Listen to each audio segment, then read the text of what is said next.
Masehi atau tepatnya di tanggal 18 Safar 1444 Hijriah.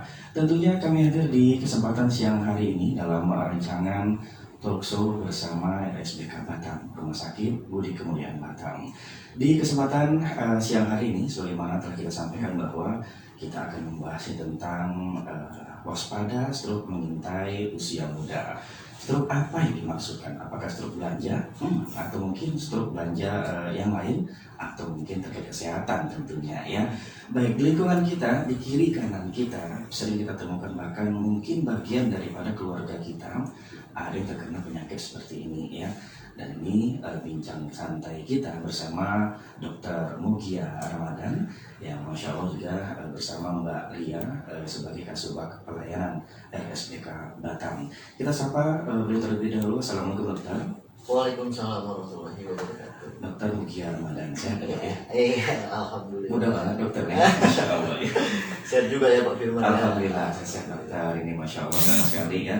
Kami ucapkan terima kasih dokter hadir di kesempatan siang hari ini di studio kami yang ya serba apa adanya, yang kecil mungil ini. Ya Masya Allah kita bisa berkumpul di sini ya dokter ya.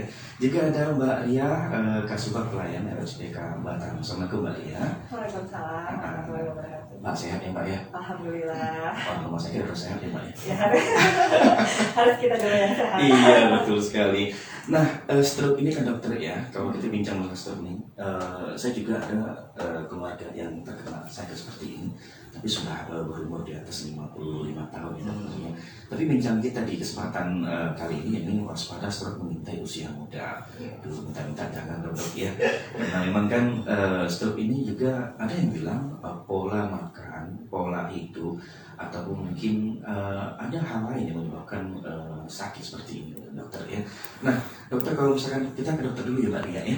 Oke, nah dokter, kalau misalkan kita bicara masalah stroke, sebenarnya stroke ini penyakit seperti apa ya dokter? Kemudian bahaya seperti apa yang akan diderita oleh kaum muda? Apakah memang sudah ada di rumah sakit RSBK sendiri pasien itu umur 17 ataupun 20 ke atas sudah terkena stroke seperti ini? Ya, jadi stroke ini kita mulai dari definisi dulu deh. Apa stroke itu? Stroke itu suatu penyakit pembuluh darah yang ditimbulkan akibat komplikasi dari beberapa pembuluh darah, penyakit pembuluh darah itu tersebut, berupa contoh misalnya hipertensi, diabetes atau gula, gangguan darah lain. Dan perlu digarisbawahi, jadi stroke ini suatu penyakit saraf yang datang gejalanya secara tiba-tiba atau mendadak. Mau kita lagi bicara, tiba-tiba badan kita pingsan, atau bicara kita pelo, atau lagi saat bangun tidur kok anggota tubuh kita sebagian tidak bisa digerakkan. Nah, seperti itu. Yang penting gejalanya tiba-tiba, mendadak. Itu definisi dari stroke. Jadi memang pembuluh darah yang diserang ya dokter? Iya, pembuluh darah yang diserang. Jadi kenapa bisa seperti itu? Jadi faktor resikonya tuh saya bagi dalam dua garis besar ya. Pertama, faktor resiko yang bisa dapat dimodifikasi. Yang kedua, faktor risiko yang tidak dapat dimodifikasi.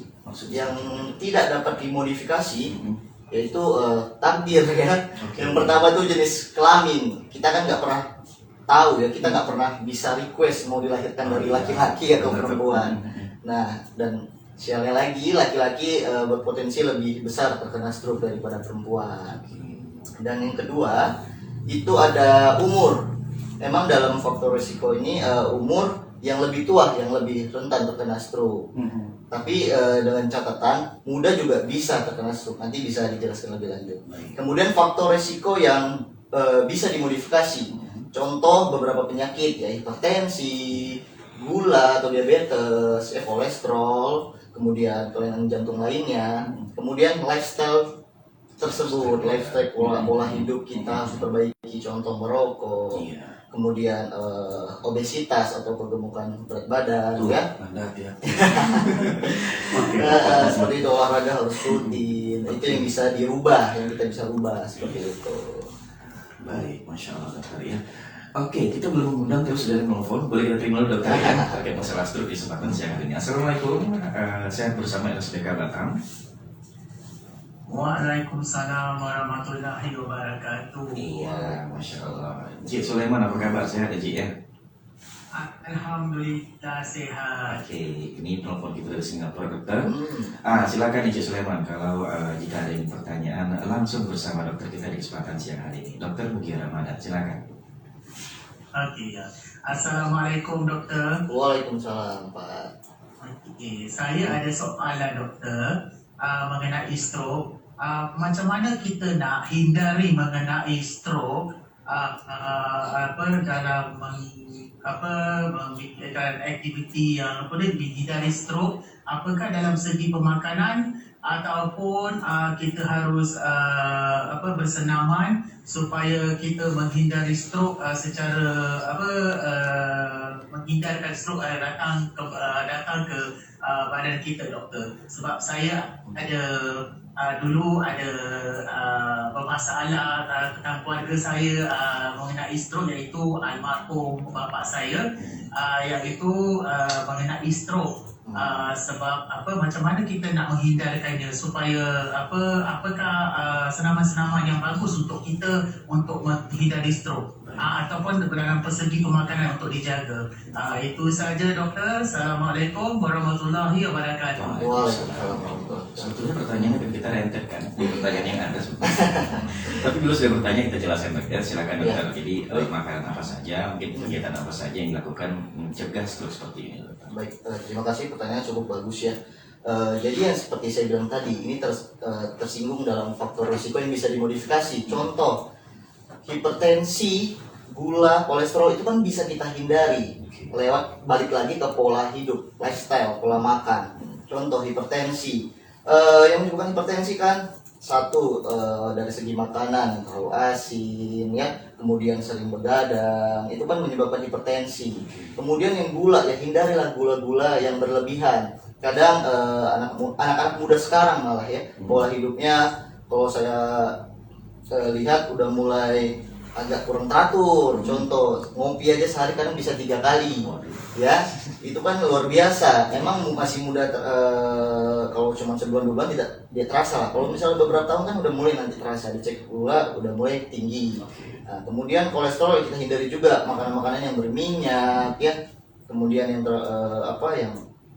yang banyak-banyak mengandung ya MSG juga bisa ya, terutama yang berminyak lah, santan seperti itu ya, itu kita hindari ya. Itu saja bisa mencegah jadi terkena stroke, karena stroke itu terjadi kan karena faktor risiko tadi, karena penyakit hipertensi, gula dan kolesterol itu baru bisa menyebabkan stroke. Kalau seandainya itu tiga itu kita hindari, ya otomatis stroke juga tidak akan kena ke tubuh kita sendiri seperti itu ya. Selain dari olahraga yang cukup, diet ya, tidak boleh obesitas badan kita seperti itu. Yang penting hindari itu aja. Seandainya kalau misalnya kita sudah terkena hipertensi, sudah terkena gula, sudah terkena kolesterol, ya dikontrol. Contoh, misalnya kita sudah terkena hipertensi, ya kita harus kontrol hipertensinya. Contoh, kalau misalnya sudah terkena hipertensi, kita kan wajib minum obat seumur hidup setiap hari. Kebanyakan pasien saat kita sarankan seperti itu, banyak yang, aduh dok, gimana nih? Kok seumur hidup setiap hari? Kan itu obat kimia ataupun merusak ginjal. Nah, saya jelaskan, Bapak terbalik. Kalau seandainya Bapak tidak minum seperti itu yang dianjurkan dokter, malah bakal merusak ginjal Bapak, jantung Bapak, dan bisa stroke. Ya, jadi perlu digarisbawahi, obat stroke, obat hipertensi, obat gula itu tidak ada efek samping, jadi aman. Kalau tidak minum malah bisa merusak ginjal, bisa merusak jantung, pembuluh darah bisa dirusak sama penyakit tadi. Yang penting intinya harus rutin dan teratur minum obat. Kalau misalnya kita sudah terkena hipertensi sama gula tadi tersebut. Jadi memang 3 poin tadi. Iya, 3 poin tadi. Hipertensi, gula dan obesitas. Kolesterol juga ya. Pengaruh signifikan. Iya, karena faktor risiko stroke berupa itu, penyakit tersebut. Jadi takut dengan cek. Iya, jadi itu harus rutin juga kita cek ya ke puskesmas, ke rumah sakit ya. Tapi ada pribadi seseorang nih dokter, ketika jangan deh tahu berapa gula, berapa kolesterol agar nggak ada kekhawatiran dalam diri. Boleh nggak sih berpikir seperti itu dok? Ya, itu tergantung balik lagi ke Balik orangnya. lagi. Kalau dari pribadi saya tidak boleh. Oke. Kalau seandainya untuk menghindari stres, tapi gula darahnya tinggi, ujung-ujungnya bakal merusak pembuluh darah juga, dan ujungnya bisa terkena stroke. Seperti itu. Lebih baik kita cek dan kita kontrol. Misal seandainya kita cek rupanya tinggi, ya udah kontrol aja. Kan saya sudah sampaikan tadi, obat tersebut aman. Aman. Seperti itu. Baik dokter, ini luar biasa sekali. Itu tadi jawaban daripada Cik Sulaiman ya di Singapura. Silakan keluarga hijrah, untuk Anda yang ingin bertanya dan bergabung silakan. Ini terkait masalah waspada stroke mengintai usia muda di 0811703123 ataupun di line telepon di 0778416123, juga di SMS dan WhatsApp di 0811775103. Di belakang Cik Sulaiman kita terima telepon kembali bergabung dokter. Assalamualaikum, sehat bersama LSBK. Iya. Masya Allah. Iya Bu Eli, gimana kabarnya, sehat ya Bu Eli? Insya Allah sehat. Silakan langsung bersama dokter ataupun ke Mbak Ria kalau mau bertanya, silakan. Assalamualaikum semuanya. Waalaikumsalam. Semoga saya selalu diberikan kemudahan, kesehatan, dan dimudahkan segala. Amin. Saya mau tanya tentang ini, kalau kita mau checking darah kita itu kan sebelum makan atau sesudah makan sih itu, kan ada yang sekarang kan boleh beli itu di farmasi ya, yang kita mandiri ya, cek mandiri itu maksudnya kita boleh tiap hari atau ada jangka waktu mungkin 3 bulan sekali kita tutup sendiri kan, atau tiap hari. Terus gula berapa yang normalnya untuk kesehatan kita di usia 50 ke atas? Tekanan darahnya kalau udah usia lanjut masih selalu low, itu apa penyebabnya? Ustaz, maaf dokter. Baik. Kan saya selama ini nggak pernah, darahnya nggak pernah tinggi. Paling tinggi 90-95. Iya. Nanti drop 85 gitu. Mohon pencerahannya. Apakah itu juga bisa stroke nantinya kalau saya tekanan darahnya sering rendah gitu maksudnya. Baik. Iya. Waalaikumsalam warahmatullahi wabarakatuh. Terima kasih Ibu Eli yang sudah bertanya di kesempatan kali ini. Silakan dokter. Baik, terima kasih kepada Bu Eli. Bagus. Tadi pertanyaannya, kapan kita cek darah tadi ya? Cek darah sebelum makan atau sesudah makan ya? Jadi kalau misalnya kita mau cek darah, gula darah contohnya ya, sebelum makan bisa, sebelum makan juga bisa. Jadi kalau seandainya kita setelah makan baru kita cek gula, otomatis kadar gulanya juga harus sesuai nilainya. Contoh misalnya setelah makan kita cek gula darah, itu tidak boleh lebih dari 200 mg kadar gula darah kita ya. Jadi kalau setelah makan kita cek itu tidak boleh lebih dari 200 mg ya, seperti itu. Kemudian kalau sebelum makan kita cek gula darah itu kadarnya jangan lebih dari 126 mg, seperti itu ya. Jadi patokannya itu. Jadi mau dibilang setelah makan atau sebelum makan itu dua-duanya boleh. Yang penting kadarnya itu kita sesuaikan. Nah, kalau setelah makan itu tidak boleh lebih dari 200. Kalau sebelum makan itu tidak boleh lebih dari 126. Kalau misalnya setelah makan lebih dari 200 artinya kita sudah mulai indikasi diabetes, seperti itu ya. Kemudian apa lagi tadi? Hipertensi. Oh, hipertensi ya. Kalau buat hipertensi kenapa rendah? Ya itu sebenarnya nggak masalah kalau misalnya tidak menimbulkan gejala. Contoh 90, saya juga termasuk darah agak rendah ya, 90/70. Cuman saya tidak ada gejala, ya itu tidak masalah, tidak usah takut. Dan kita kan masih ada tanda-tanda vital, kita cek nadi ya, seperti itu. Kalau seandainya yang lain normal ya udah tidak perlu takut. Seperti itu ya. Kadang ada contoh kita biasa di rendah 90, tiba-tiba kita naik nih 110, walaupun 110 kan normal. Itu bisa aja mungkin Ibu Eli tidak kuat, mungkin akan memberikan efek pusing. Sebenarnya tidak masalah kadarnya 90 per 80 atau 90 per 70 nggak masalah kalau misalnya tidak ada gejala lain.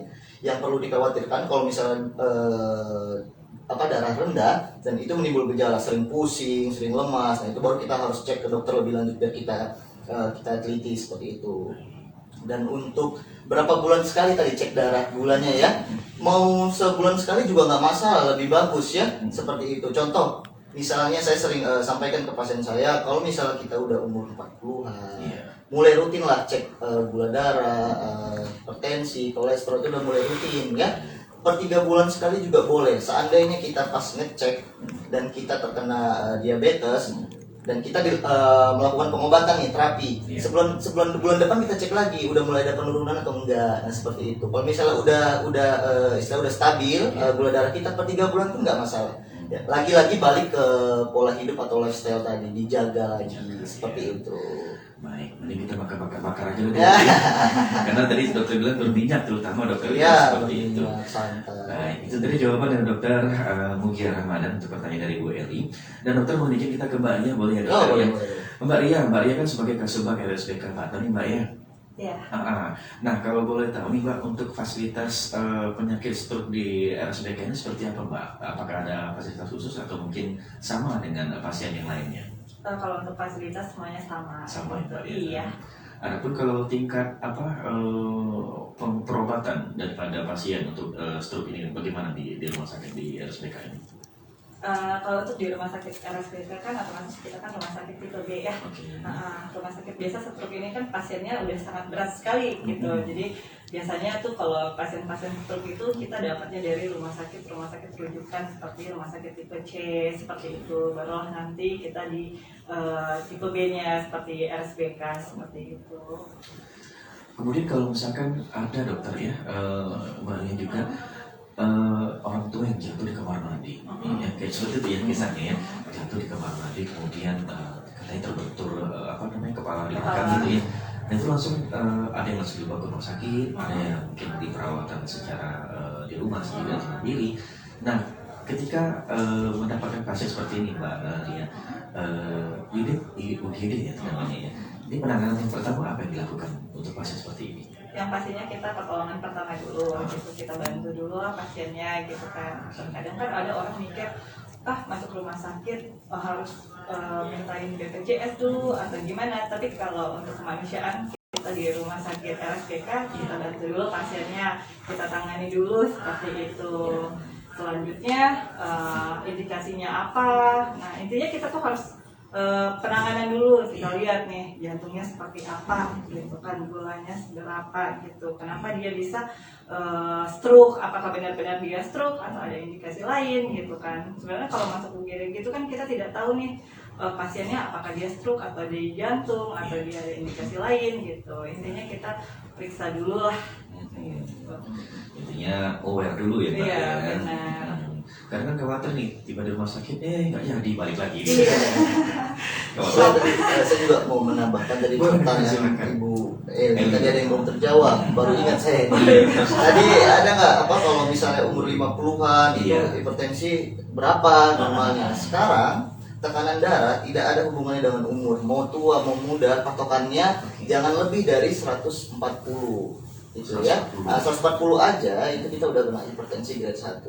Jadi tidak ada lagi sekarang batasan umur mau tua kan banyak nih orang-orang tua yang saya umur 60 tapi tensi saya 145, ya kan wajar, saya udah tua gitu seperti itu. Sekarang nggak ada lagi masalah-masalah umur ya, sekarang patokannya aja tidak lebih dari 140 atau sama dengan 140 itu udah termasuk hipertensi ya, grade 1 seperti itu. Waspada ya dok ya. Tetap waspada, yang paling penting pencegahan nomor 1 daripada kita pengobatan. Nah, kita kembali ke materi ini dokter. Kita kan bincang santai tentang waspada stroke mengintai usia muda dokter ya. Nah kalau misalkan dalam usia muda ini, ketika katakanlah ada yang menyerang nih dokter ya, ada pasien yang masih umur 20 atau 25 tahun ini. Nah adakah mungkin dari kalangan muda harapan untuk sehat dokter? Normal kembali lah dokter seperti itu. Baik, sebenarnya mau tua ataupun muda itu yang paling penting kecepatan pasien saat pertama kali kena stroke. Oke. Cepat datang ke rumah sakit, ditangani dengan benar, itu kemungkinan balik 100% itu ada. Oh gitu. Itu bisa sembuh seperti itu ya. Contoh biasanya jadi stroke ini punya golden period. Iya. Golden periodnya itu bisa di bawah 3 jam, ada yang bilang di bawah 6 jam ya. Semakin cepat semakin baik, dan dilakukan penanganan dengan tepat itu memberikan prognosis pasien yang sangat baik. Bahkan ada beberapa contoh case pasien benar-benar sembuh. Iya. Apalagi kalau masih muda ya, itu kemungkinan ya sembuhnya lebih besar daripada yang lebih tua seperti itu. Yang penting kecepatannya itu ditangani dulu. Nah, yang paling penting saya sampaikan, pemerintah kita juga ada kalimat segera ke RS. Artinya itu termasuk gejala-gejala dari stroke. Baik. Jadi kebanyakan tidak tahu apa gejala stroke ya. Jadi pemerintah kita ada satu kalimat segera ke RS. C-nya itu senyum. Senyum kalau tidak simetris artinya gejalanya bisa ke stroke ya. Kemudian gerakan, otomatis gerakan kita seperti lumpuh setengah badan ya. Kemudian segera. Ra ini adalah bicara kita kadang pelo ya atau hilang, itu termasuk tanda-tanda ya. Kemudian ke-nya itu kebas ya atau baal. Seandainya sering semutan atau baas setengah, apalagi setengah badan, nah itu termasuk tanda-tanda juga ya. RS-nya, R-nya itu adalah rabun. Ke penglihatan ini seperti rabun atau hilang ya. S-nya ini kemudian ada sakit kepala ya. Kalau ada tanda-tanda itu cepat langsung ke rumah sakit, jangan mikir-mikir, karena semakin cepat semakin bagus. Apalagi itu masuk ke golden period-nya, waktunya. Iya, semakin bagus bisa sembuh seperti itu ya. Dengan catatan ya setelah pengobatan ya minum obat harus rutin, jangan bandel lagi, lifestyle harus diperbaiki ya, harus fisioterapi setelah itu. Seperti itu. Panjang ya dok ya. Panjang, harus sabar ya. Iya. Kemudian dokter, kalau misalkan stroke ini kan kalau sudah terkena ini katanya ada yang kiri, ada yang kanan, bahkan ada yang silang. Iya. Ya benar ya dokter ya seperti itu. Jadi gini, kalau stroke itu misalnya contoh kita sebelah kanan yang lumpuh, Iya. artinya bagian saraf yang terkena tuh sebelah kiri, artinya silang. Seperti itu tanda-tandanya. Contoh kalau misalnya sebelah kiri yang terkena, berarti gangguannya ada di sebelah kanan otak. Itu tanda-tanda stroke seperti itu. Yang saya sering dengar bahwa kalau kiri katanya gampang lama sakitnya gitu. Kalau kanan katanya gampang sehatnya. Tidak Benar juga. nggak dok? Balik lagi ke saya bilang tadi, golden period. Semakin cepat dibawa ke RS, semakin cepat penyembuhannya. Apalagi penanganannya dengan tepat ya, seperti itu. Baik, ini menarik sekali obrolan kita di kesempatan siang menjelang sore hari ini. Tentu keluarga Hijrah Anda dapat bergabung. Kita ngobrol sampai pukul 2.45 dokter ya. Iya, boleh. Kita kan asas jatuh pada jam 3 berapa? 3.45 dokter ya. Dan Anda dapat bergabung nih, silakan di 0811-775-1023. Dokter, kita ke WhatsApp dahulu. Ini ada yang bergabung, Pak Budi di Karimun dokter. Baik dok, mau tanya, kalau kami di kampung kan kadang-kadang tiba-tiba nggak bisa gerak nih dok, dan pandangan gelap. Biasanya saat lagi di sawah, pas lagi capek, ini gejala stroke atau bukan nih dokter ya? Seperti itu dokter, terima kasih atas jawabannya. Gimana tadi? Pertanyaannya dulu ya dokter ya. Kalau di kampung nih, kadang-kadang ini kita suka merasa nih nggak bisa gerak nih dokter, dan pandangan gelap. Biasanya kondisi seperti ini saat lagi di sawah, pas itu pun kondisi lagi capek. Apakah ini juga merupakan bagian gejala stroke dokter? Nah, saya jelasin ya. Balik lagi ke tanda-tanda stroke tadi. Iya. Kalau misalnya tidak bisa gerak setengah badan, ya kemungkinan stroke ya. Kalau cahaya penglihatan kabur, karena kalau di sawah otomatis kan banyak kita lihat cahaya. Kadang kita terlalu banyak lihat cahaya, kita pandangan juga bisa buram ya. Apalagi ada satu penyakit yang namanya vertigo ya. Kalau vertigo benar-benar kita oyong, tidak bisa lihat kayak pitam, itu kan termasuk vertigo. Jadi kalau yang saya jelasin tadi, segera ke RS. Kalau misalnya senyum tidak simetris, itu tanda stroke. Kemudian gerakan, kalau setengah badan lumpuh, yaitu stroke. Kemudian tadi bicara ya, kalau bicara tiba-tiba pelo, ya termasuk tanda-tanda stroke juga. Seperti itu ya. Banyak lagi. Yang rabun mata juga termasuk. Cuman kan lebih pastinya kita harus ngecek ke tempat rumah sakit gitu ya. Jadi senyum, kemudian tadi gerakan, dan ranya tadi apa dokter segera segera ke RS, G-nya itu ya kebas ya, Kebas, kesemutan, R-nya itu ya penglihatan mulai buram ya ataupun hilang, kemudian S-nya sakit kepala. Kalau misalnya gerakannya tidak bisa gerak seluruh badan ya beda lagi penyakitnya seperti itu ya. Kalau setengah badan mungkin kemungkinan stroke seperti itu. Ya. Nah, kalau saya senyum kemana dokter? Harus simetris. Harus simetris ya, harus simetris. Waduh, jangan lari ke dokter gitu ya. Oke. Iya saja. Baik dokter, ini luar biasa sekali obrolan kita di sore hari ini. Dan oke, kita terima lagi telepon yang kembali bergabung. Baik, assalamualaikum. Waalaikumsalam warahmatullahi wabarakatuh. Aha. Maaf, datang lagi Ustaz. Iya, silakan Bu Eli kembali. Juga ini dok, kalau kita kan orang normal nih dan Hmm. gula darahnya sehat ya kan. Ada kan gula yang spesial untuk orang yang sudah kena itu ya, kena gula ya. Itu orang normal boleh minum nggak sih dok? Oh, diabetes. Oh iya ya, contoh kayak gula Tropicana Slim, diabetes, boleh nggak disebut? Boleh sebut merek? Iya, oke. Banyak kan orang normal gitu. Oke. Ini itu bukan gula-gula yang untuk orang normal gitu. Iya iya. Oke. Katanya kan prevention lebih itu ya daripada mengobati ya. Iya, menjaga lebih baik. Oke, terima kasih. Assalamualaikum. Waalaikumsalam warahmatullahi wabarakatuh. Ya, silakan dokter. Ya kalau Ibu Eli bertanya seperti itu ya jawaban saya malah lebih bagus ya. Pencegahan namanya juga. Benar dokter. Jujur secara pribadi saya pun gula pakai ya gula yang saya sebut tadi brandnya ya. Saya pakai itu buat mengurangi kadar gula darah. Apalagi saya punya keturunan dari ibu saya gula. Jadi saya anak laki-laki itu lebih 6 kali lebih berpotensi kena gula anak laki-laki dari ibu. Makanya saya lebih baik mencegah ya. Saya pun kalau misalnya ya biasa lah, saya juga masih muda, masih ya kadang juga suka pesan kopi, ya gulanya ya saya pakai ya brand itu ya gula-gula jagung seperti itu. Ya lebih bagus mencegah lah daripada mengobati, karena sekali terkena stroke bukan ini ya anggota aktivitas kita terganggu ya. Betul. Sama orang yang terkena stroke, balik lagi kualitas hidupnya pasti menurun. Yang makin parah, ada yang makin parah itu bisa terkena depresi. Oke. Itu yang paling parah yang perlu kita perhatikan. Oke, jadi boleh Bu Eli silakan minum gula yang sesuai dengan Bu Eli sebutkan tadi. Silakan, itu juga justru lebih bagus ya dokter ya. Iya, Ya. lebih bagus. Baik. Iya, dokter, kita ke WhatsApp kembali. Ini Masya Allah makin siang makin ramai dokter. Kayaknya kita ngobrol gak cukup 1 jam ya, dokter. Ada Pak Indra di Tiban dokter. Selamat siang dokter. Dok, apakah obat stroke harus diminum seumur hidup dokter? Dan adakah pola hidup yang aman termasuk makanan yang aman agar kita terhindar dari stroke ini ya dokter? Terima kasih. Oke, baik.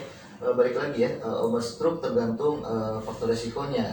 Kalau stroke-nya karena hipertensi, ya saya bilang tadi seumur hidup setiap hari harus rutin dan itu aman buat ginjal. Kalau seandainya gula, ya seperti itu sama juga ya. Kalau gula ini ya seumur hidup setiap hari dan itu aman juga ya. Kemudian kalau misalnya kolesterol, kalau penyebabnya karena kolesterol atau plaque, ya kita minum obat kolesterol kalau misalnya kolesterol kita tinggi seperti itu. Kalau misalnya gangguan darah, biasanya kalau pasien-pasien stroke disuruh minum seumur hidup. Gitu ya. Jadi pengencer darah biasanya dikasih itu harus diminum seumur hidup. Yang penting tergantung faktor resikonya apa. Bisa terkena stroke, faktor resikonya apa. Kalau misalnya karena gula ya yang tadi saya sebutkan seperti itu. Kalau gula, kalau tensi perlu diingat itu aman. Kebanyakan masyarakat tidak tahu, pasien-pasien saya 80% tidak tahu akan hal itu, dan itu kan termasuk tugas tenaga kesehatan lah untuk menginformasikan kepada masyarakat yang mungkin kurang informasi terhadap stroke, terutama cara minum obat hipertensi dan gula seperti itu. Dokter, cerita dikit dong sama dokter nih. Selama dokter menangani pasien, paling muda itu usia berapa dokter terkena stroke seperti ini? Jujur pribadi kalau stroke saya belum pernah nemu pasien yang di bawah 30. Di bawah 30. Saya belum pernah. Biasanya di atas 30 semua. Tapi berdasarkan riset Riskesdas tahun 2007 saja itu tercatat yang terkena stroke yang usia termuda itu dari umur 18 sampai 24 tahun. Itu 2007 loh. Bayangin dengan 2022 sekarang dengan pola hidup yang semakin ya bisa dinilai sendiri ya. Ya gimana? Peningkatannya pasti kan lumayan seperti itu ya. Apalagi kesehatan ya. Informasi kesehatan yang saya bilang tadi itu agak kurang didengar oleh masyarakat. Malah ya podcast seperti inilah yang sangat berguna untuk mengalirkan informasi seperti itu. Benar sekali, dokter. Wah, jadi dari usia di bawah 30 belum ada dok ya? Saya belum pernah nemu. Jadi 30 ke atas sudah mulai itu sudah ada. Bahkan teman saya sendiri umur 25 aja hipertensinya udah 180, gulanya udah mulai 200-an. Itu kan menandakan ya pola hidup anak muda sekarang ya luar biasa ya, seperti itu. Mungkin keasikan dok, ya, gaya-gayaan, rokok, yang lain-lain ya. Jadi ngerasa biar gaul karena gitu. masih muda dan belum menimbulkan gejala, jadi masih dihantam. Udah tidak penyakit baru ingat, itu nggak boleh. Baik dokter, kita ke SMS dulu dari mana tadi, Pak Indra di Tiban. Kita ke Bitan, Tanjung Pinang dokter. Assalamualaikum dokter. Saya dengan Bapak Abdul di Tanjung Uban. Baik, namun kita akan terima dulu telepon bergabung dokter ya, sebelum kita ke SMS dulu. Baik, assalamualaikum. Waalaikumsalam. Dengan Bapak siapa di mana nih Pak? Dengan Devi, Pak. Masya Allah, ini udah Devi ini di Kota Padang beliaunya. Gimana kabarnya, udah sehat? Alhamdulillah.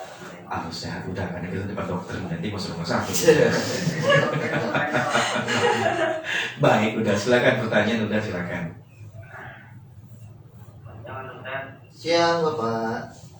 Itu kan saya dari gejala leukemia bilang Ya. sekarang udah mulai sembuh, tapi tangan berubah, mata tuh agak-agak kabur. Ya. Apa ada kemungkinan gejala stroke juga? Oke, baik. Baik, Oke, terima kasih Pak. Iya. baik udah. Cukup udah. Terima kasih, Pak. Baik, terima kasih udah. Salam untuk keluarga ya udah ya. Ya, sama-sama, Pak. Baik udah. Silakan dokter. Apakah ini Oke, gejala? bagus ya pertanyaannya ya. Jadi pernah terkena leukemia ya. Iya. Jadi saya pernah ketemu sama profesor ya. Beliau tuh spesialis anak kebetulan, dan anak-anak pun ada yang terkena stroke. Faktor risikonya apa yang disebutkan Bapak tadi, leukemia. Itu termasuk bisa menyebabkan stroke bagi pada anak-anak ya. Yang Bapak bilang tadi gejala sering kebas, kram ya, atau sama apa lagi tadi ya, kebas, kram dan mata ya, mata mulai buram ya. Lebih baik dicek dulu ke dokter, Pak, hipertensinya berapa, gulanya berapa, kolesterolnya berapa. Kalau ketiga itu aman, ya kemungkinan ya aman ya dari gejala stroke. Dan lebih pastinya lagi, ya kita harus cek CT scan, adakah penyumbatan di pembuluh darah otak atau pendarahan. Kalau pendarahan nggak mungkin, karena kalau pendarahan nggak mungkin Bapak bisa ngobrol seperti itu ya. Itu lebih tepatnya harus kita melakukan pemeriksaan penunjang ya lewat CT scan. Kalau lebih amannya Bapak cek dulu hipertensinya normal kah, gulanya normal kah, atau kolesterolnya normal kah. Kalau tiga itu normal, insya Allah bukan stroke ya, mungkin penyakit gangguan yang lain seperti itu. Dan lebih pastinya harus CT scan seperti itu ya. Baik, jadi itu udah Devi, tetap jaga kesehatan dokter ya. Iya. Kalau memang sempat cek, harus dicek udah. Karena kita tak muda lagi udah, ada 30 ke atas. Hati-hati udah. Ada risau juga.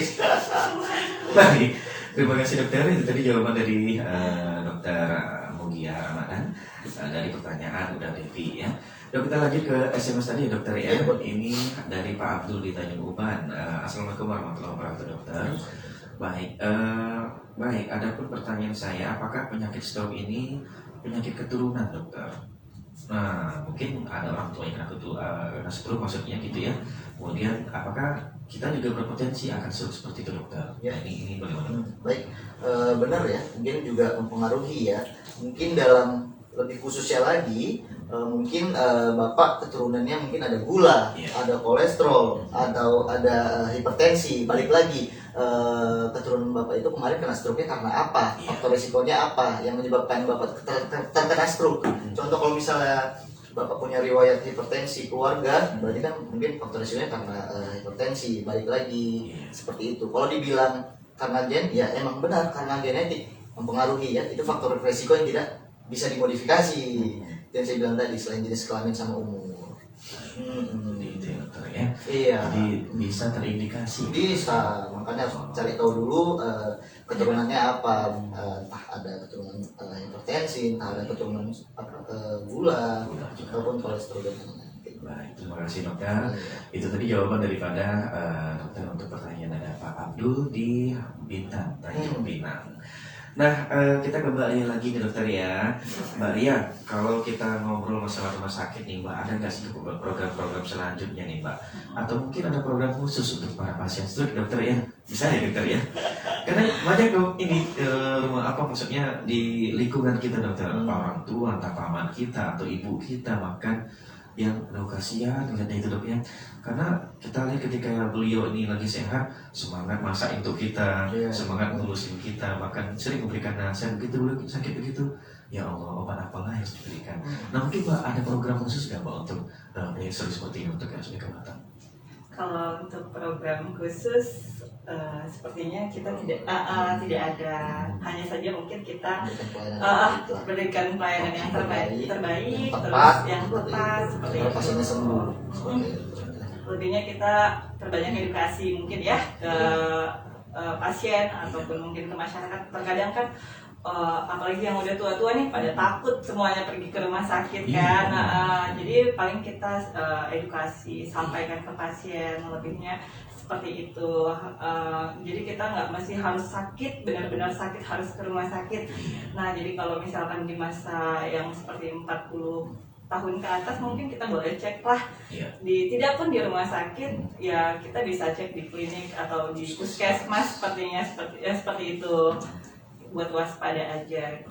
Iya harus seperti itu. Iya baik, tapi tetap pelayanan pelayanan prima yang terbaik yang kita berikan seperti itu. Kalau untuk program di bulan September nanti Mbak, apakah ada program yang lain mungkin program umum di RSBK ini? Kalau untuk program umum sih kita kayaknya rencana lebih ke medical check up sih ya sepertinya. Iya, medical check up itu kan ada berbagai macam ya kan.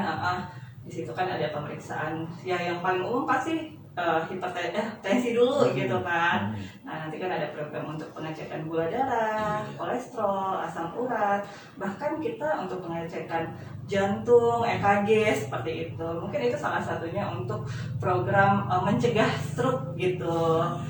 Seperti itu sih kita. Dan kedepannya mungkin rencana Rumah Sakit Sudarsono juga bakal ada ini ya, pemeriksaan mungkin mata gratis yang mungkin didoakannya semoga lancar dan semoga terjadi ya seperti itu. Harapan ya, semoga terlaksana. Harapannya seperti itu. Nanti kita tunggu informasi dari Radio Hijrah juga ya. Iya. Masya Allah. Baik, ini kita ngobrolnya asik banget di sore hari ini ya, nggak terasa memang 1 jam itu nggak cukup dokter. Kalau apalagi terkait stroke ini kan panjang sebetulnya, maksudnya kajiannya gitu dokter ya. Terakhir nih pertanyaan terakhir dokter, ketika seseorang itu sudah terkena stroke, udah bertahun-tahun, katakanlah 3 atau 5 tahun dokter, apa yang harus beliau lakukan? Nah sementara yang namanya sabar juga atau aduh udah beberapa sana sini nggak sembuh-sembuh. Udah sana sini nggak sehat juga, ini gimana dok? Ada bilang cukup semangat dulu gitu, harus semangat gitu, tapi nggak sembuh juga. Nah ini gimana dok? Yang itu udah bertahun-tahunan. Tergantung ya, nggak sembuh-sembuhnya dalam tanda kutip pasti ada penyebabnya. Iya, pasti ada penyebabnya. Kemudian yang perlu diperhatikan lagi tergantung lokasi penyumbatannya di mana atau pendarahannya di mana ya, karena apalagi kalau misalnya penyumbatannya udah mendekati batang otak itu udah kemungkinan agak susah buat sembuhnya ya, tergantung lesi terkena stroke itu di mana.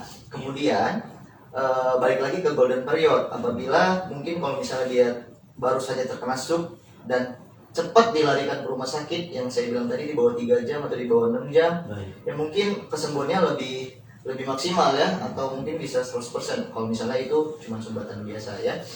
Dan yang paling penting bagi pasien yang telah terkena stroke harus rutin minum obat, tergantung faktor resiko apa tadi yang terkena, entah hipertensi, entah gula, entah kolesterol ya, itu harus rutin benar-benar dijalankan ya.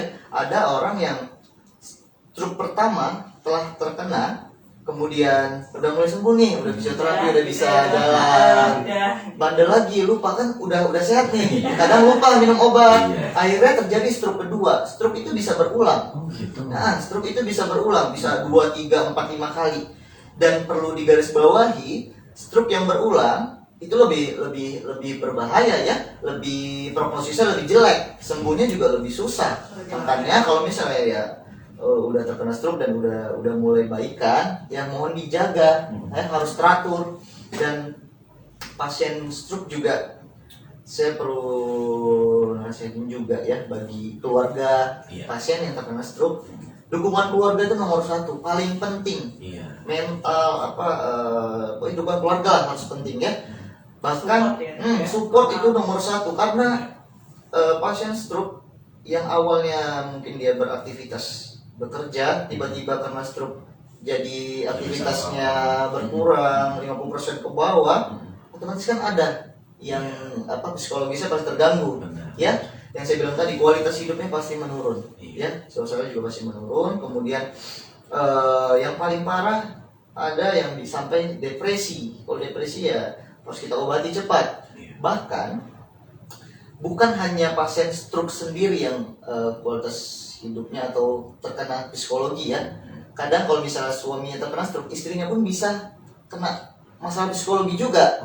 Karena pasti ujung-ujungnya yang awalnya suami saya mencari makan, ekonomi terganggu, itu bisa terkena psikologi juga dari keluarga. Makanya support benar-benar itu dibutuhkan pasien yang terkena stroke seperti itu. Dan apabila pasien stroke dengan dukungan keluarga yang bagus, yang kemungkinan sembuhnya juga lebih cepat dan lebih bisa fit seperti itu. Jadi ada stroke 2 kali, bahkan 3 kali dok? 3 kali, 5 kali pun ada seperti itu. Mungkin bertahan sampai bertahun-tahun dok? Iya, itu karena bandel mungkin.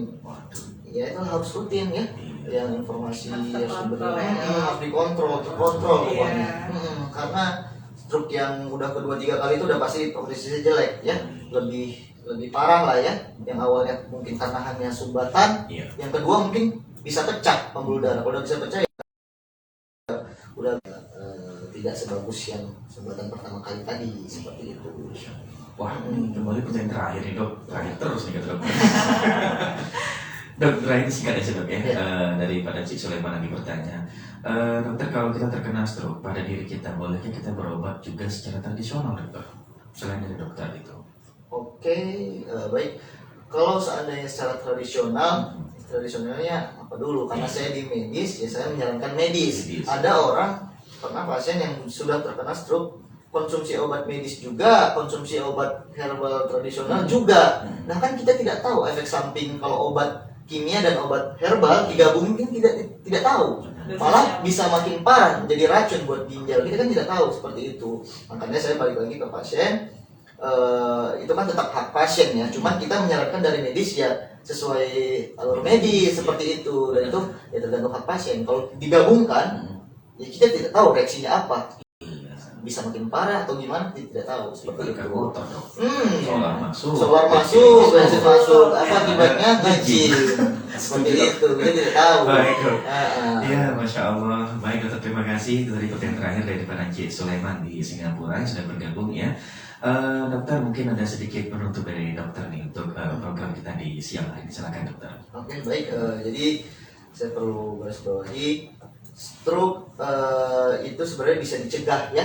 Pencegahan lebih penting. Makanya kita harus cek ya faktor-faktor risiko tadi ya, gula, tensi, kolesterol, itu harus dikontrol. Kalau dikontrol, insya Allah aman dari yang namanya penyakit stroke. Kemudian apabila sudah terkena stroke, ya patuhilah anjuran dokter, rutin minum obat ya. Kalau seandainya kita terkena hipertensi, gula, yang minumnya harus seumur hidup setiap hari. Catatan bawahnya ya tidak ada efek dari obat tersebut dan aman. Kalau tidak minum malah bahaya buat ginjal, buat jantung, ya dia bisa terkena stroke seperti itu ya. Dan balik lagi yang pada pasien yang setelah terkena stroke, dukungan keluarga nomor 1 Baik. ya, itu paling penting, support keluarga ya. Jadi kan motivasi lah, kasih motivasi buat pasien stroke agar kembali beraktivitas normal seperti biasa. Seperti itu yang paling penting ya.